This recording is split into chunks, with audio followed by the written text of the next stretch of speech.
What's up guys, welcome back to Information Technology channel. My name is Maliky. As we all know, connecting an iPhone to a Wi-Fi network is extremely easy if you know the password. The iPhone will remember the password and auto-connect to the Wi-Fi next time by default. What if you cannot recall the exact Wi-Fi password? Sometimes you might want to connect a different iPhone or iPad to the same Wi-Fi network.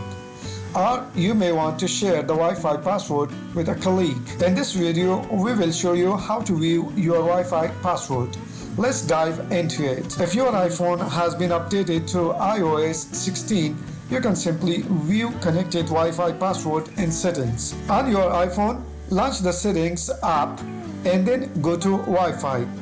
Locate the name of the Wi-Fi you want to see the password and then tap here on the name, then tap password. Enter your lock screen passcode or face recognition to continue. Now you can copy your Wi-Fi password. Super easy. That's today's video on how to see Wi-Fi password on iPhone. If it helps, don't forget to give it a thumbs up. I would be very grateful if you subscribe and stay tuned for our next video.